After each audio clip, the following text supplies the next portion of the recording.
네, 지금부터는 이 문제를 처음 제기한 당사자이자 현재 국립생태원에서 야생동물 수의사로 일하고 있는 전문가와 함께 인간과 자연의 공존 방향을 조금 더 자세히 짚어보도록 하겠습니다. 화상으로 연결돼 있는데요. 김영준 국립생태원 동물관리연구실장 나와 계십니다. 실장님, 오늘 시간 내주셔서 감사합니다. 반갑습니다. 네, 우선 국내에서만 한 해 800만 마리의 야생 조류가 이 같은 충돌로 폐사하고 있다는 보고가 있는데요. 이 실태가 좀 어떻습니까? 세계적으로 조류가 건물에 충돌하는 그 수를 추정하는 것은 굉장히 까다롭고 어려운 일입니다. 다만 우리나라에는 23년도 기준으로 약 740만 채에 달하는 건물이 있는 걸로 통계로 되어 있습니다. 쉽게 생각하면 각 건물에서 한 마리씩만 충돌을 한다 하더라도 연간 약 740만 마리 정도가 죽는다고 볼 수가 있는데요. 비근한 예로 독일과 같은 경우에는 약 건물의 수가 2천만 채 정도 되는데 연간 약 1억 마리 정도 죽는다고 보고 있습니다. 즉, 하나의 건축물에서 5마리 정도가 죽는다고 볼 수가 있고요. 캐나다 같은 경우는 1,500만 채 정도 되는데, 이렇게 계산을 하게 되면, 2마리에서 3마리 정도가 하나의 건축물에서 죽는 걸로 저희들이 보고 있습니다. 그래서, 우리나라에서 지금 잡힌 800만 명 수치는 어떻게 보면 좀 더 보수적으로 잡았다고 생각을 좀 할 수도 있고요. 여기에 더해서 우리나라는 다른 나라에서 볼 수 없는 투명 방음벽이라는 문제까지 안고 있는 것도 사실입니다. 네, 건물당 한 마리 이렇게 보수적으로 잡고 계신다 말씀을 하셨는데 이번에는 그럼 이 완주군 봉동읍 둔산리 미니 복합타운으로 이야기를 조금 좁혀 보겠습니다. 특별히 이곳에 있는 방음벽이 문제라고 보시는 이유가 있을까요? 이 지역은 지난 2021년경에 준공이 된 걸로 알고 있고요. 여기는 그 완주 테크노밸리에 있는 그 배후 도시로서 짓고 있는 걸로 알고 있습니다. 그래서 여기는 이렇게 다중주택하고 단독주택, 그다음에 초등학교, 중학교, 부지까지 다 포함된 걸로 좀 알고 있는데, 제가 여기 현장을 간 거는 22년도 10월경에 갔습니다. 근데 과거 지도로 확인을 해보니 여기는 적어도 21년도 10월에 이미 방음벽이 세워져 있었고요. 네.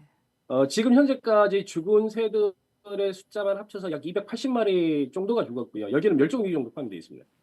근데 문제는 이 방음벽이 아무런 기능도 없이 주변에 나대지로 되어 있는 공간에 홀로 서서 21년도부터 지금 현재까지도 새를 계속 죽이고 있는 그런 문제라서 다른 지역보다 좀 더 심각하다고 좀 생각이 좀 됩니다.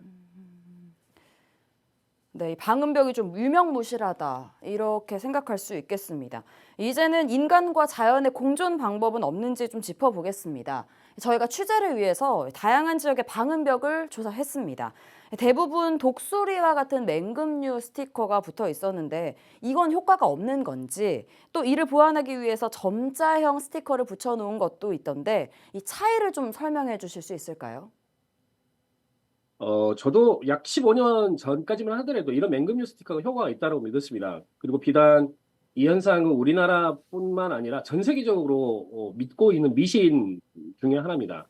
그런데 사실 우리가 봐도 이게 가짜인 게 티가 좀 많이 나지 않습니까? 네. 당연히 목숨이 달린 새들도 이게 당연히 가짜라고 금방 알아차리죠. 그 맹금류 스티커는 효과가 있기는 있습니다. 근데 그 효과가 어느 정도냐면 맹금류 스티커를 붙인 딱 그 면적만큼만 효과가 있고 새들은 그 바로 옆에서 여전히 충돌을 좀 하고 있습니다.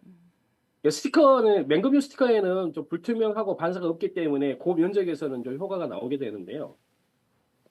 해외에 있는 유수한 그 연구기관들에서 조사를 한 바에 따르면 세로로 5cm 또는 가로로 10cm 이하로 표식들을 집어넣게 되면 새들이 여기에는 내가 빠져나갈 수 있는 구멍이 없구나라고 판단하기 때문에 우회를 한다는 걸 좀 알게 됐습니다. 그래서 우리나라에서는 이걸 5 곱하기 10의 규칙이라고 이야기를 하는데요. 그러니까 세로 간격, 상하 간격으로 5cm 이하로 문양을 넣고 또는 좌우 간격으로 10cm 이하로 문양만 넣게 되면 저희들이 야외에서 연구 조사한 바에 따르면 적어도 92%에서 96%까지 충돌을 줄일 수 있는 걸로 저희들은 확인을 했습니다. 그리고 많은 분들은 새들은 날아야 되기 때문에 높은 빌딩에서 충돌하는 게 잦을 거다라고 생각을 하시지만 사실은 새들은 4층 이하의 건물 높이에서 많이 충돌이 일어납니다. 우리나라 같은 경우에 전체 건축물 수에서 95% 이상이 4층 이하의 건물로 이루어져 있기 때문에 얼마나 충돌이 빈번하게 일어나고 있는지를 볼 수 있는 통계이기도 합니다. 네, 이렇게 다행히 실장님과 같은 전문가들과 또 시민들이 이 문제를 꾸준히 제기하면서 지난 2022년 5월 야생생물 보호 및 관리에 관한 법률이 개정됐습니다. 이 관련법을 잠깐 소개해드리면요. 야생동물이 투명 유리창이나 방음벽 등 인공 구조물에 충돌하거나 추락해 폐사하는 피해를 줄일 수 있도록 국가기관 등의 의무를 부과했습니다. 이 법은 지난해 6월 11일부터 본격 시행이 됐는데요. 실장님, 이 법이 시행된 건 좀 다행스러운 일입니다만 관련법이 소급은 되지 않다 보니 완주 미니 복합타운 방음벽과 같이 이미 설치된 시설은 해당 사항이 없습니다. 이런 점에서는 좀 어떤 보완이 필요하다고 보십니까? 네, 맞습니다. 그 22년도 개정한 야생생물 보호법에 따르면 공공 건물이 설치 관리를 하고 있는 그 인공 구조물에서 야생조류가 충돌, 추락하는 문제들이 발생을 하게 되면 이를 해결할 수 있도록 조치를 하게끔 되어 있습니다. 다만 앵커님께서 말씀하신 것처럼 이미 설치되어 있는 뭐 730만 채에 해당하는 건물 또는 방음벽들을 전부 다 소급해서 문제를 해결하자라고 이야기를 하는 것은 사실 좀 어려운 문제이기도 합니다. 다만 환경부에서는 매년 실태조사를 통해서 문제가 있는 지점들을 좀 알아보려고는 하고 있으나 사실 대상 건물이 너무 많습니다. 대상 구조물이 너무 많아서 네. 이 모든 지역의 구조물에 전문가를 파견을 하여서 실태조사를 하는 것도 사실은 어려운 문제이기 때문에 이런 그 완주 공동묘원에 있는 공동읍에 있는 이런 방음벽 같은 경우에는 여전히 그 조금 바깥쪽에 있게 돼 있죠. 다만 이런 부분에 대해서 여전히 시민들이 많이 좀 조사를 좀 하고 계시고요.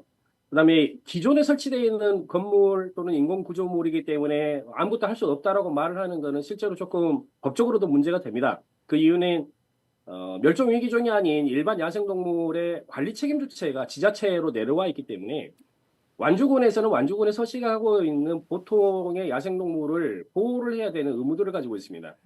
네. 따라서 이렇게 많이 죽이고 있는 특정 시설들이 좀 나오게 된다라면 관내에 있는 이런 구조물들을 하나하나씩 좀 줄여나가는 노력도 같이 가지고 가야지 법률로서만 모든 것을 다 해결할 수는 없다라고 여전히 생각하고 있습니다. 사실 저희도 이번 취재를 하면서 매년 그렇게 많은 야생조류가 죽고 있다는 걸 이제야 좀 알았습니다. 마지막으로 좀 시청자분들과 시민들께 당부하고 싶은 말씀이 있다면 어떤 게 있을까요? 저희가 28년부터 시민 참여 모니터링을 네이처링이라는 기관과 협업을 통해서 진행하고 있고 지금까지 얻어진 자료만 하더라도 약 5만 4천 건에 달하는 기록을 가지고 있습니다. 이거는 전 세계적으로 유례없는 기록이고 이런 힘으로 저희들이 법령의 개정까지 이끌어냈다라고 여전히 생각을 하고 있습니다. 다만 아까 앵커님께서 말씀하신 것처럼 여전히 우리 주변에는 충돌이 일어날 수 있는 구조물들이 방치되어 있고 이거를 법적으로만 해결해 나가기는 굉장히 좀 어려운 부분이고 중앙 정부의 손이 미치지도 못한 부분이 여전히 있습니다.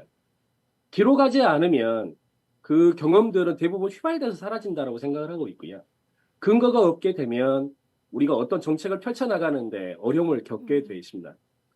비록 작은 새 한 마리에 불과할 수도 있지만 우리와 같이 숨쉬는 살아가는 지구상의 동료라고 여겨주시고 적어도 이런 헛된 죽음만은 막아주도록 시민들이 같이 노력을 해주셨으면 좋겠습니다. 제가 항상 하는 말 중에 하나가 있습니다.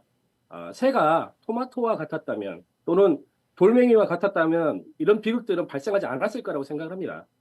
토마토처럼 유리창에 부딪혀서 터져버리지도 못하는 새고 또는 돌멩이처럼 유리창을 깨부시지도 못하는 새라서 여전히 이런 피해를 입고 있지만 우리가 모든 분들이 참여와 관심을 통해서 이 문제를 차근차근 해결해 나갈 수 있다고 믿기 때문에 많은 분들의 참여 여전히 부탁드리고 싶습니다. 감사합니다.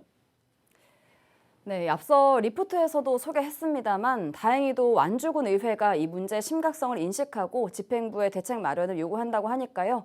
조금 더 지켜보고 이후 변화된 상황이 생기면 시청자 여러분께 또 실장님께도 전달해 드리겠습니다. 실장님 오늘 말씀 고맙습니다. 지금까지 김영준 국립생태원 동물관리연구실장이었습니다. 고맙습니다.